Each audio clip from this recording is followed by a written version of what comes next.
So, you probably already know the Dallas Mavericks are cooking up some big plans for next season, right? But hold up, that's not the main thing we're here to talk about today. There's something happening behind the scenes that might just change everything. And honestly, it's coming from a place no one saw coming. After a season that left fans torn between "we were close" and "something's still missing," the Mavs front office is in full grind mode. And you know how it goes: once the season ends, the real chess game begins. Trades, rumors, bold decisions, and of course, free agency, when teams get to scoop up and sign talent. But there's a twist that makes things complicated: Kyrie Irving's injury. Yeah, that hit hard. A torn ACL, the kind that keeps a guy out for most of the season.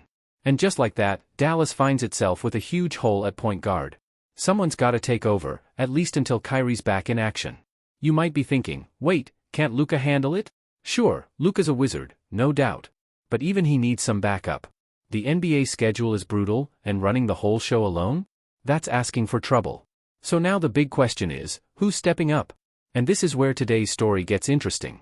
Because, according to CBS Sports, the Mavs have their eyes on a guy that no one really expected. Someone who just played for the Knicks. A player with experience, but not exactly loved by all. Still not giving you the name just yet. But I'll throw in some hints. He was once a young prospect with big expectations, hit some bumps in the road, and recently bounced back with a solid role off the bench. Not a flashy signing, he's not gonna break the internet, but someone who can hold it down during the regular season grind. And if you've been following the Knicks, you know this guy isn't exactly a fan favorite, especially when it comes to playoff performance.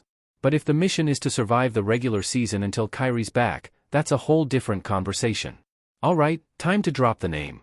It's Cameron Payne. Yup. That Cameron Payne.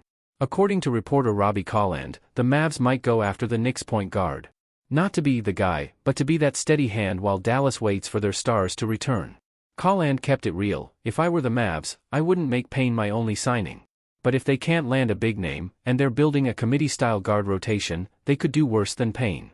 Basically, he's not the savior, but he's not a bad option either. He can eat up solid minutes in the regular season and help guide younger guys.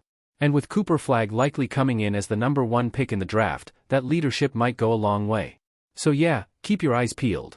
The Mavs might be making a sneaky move that turns out to be way more important than people think. What do you think? Would you be down for this signing?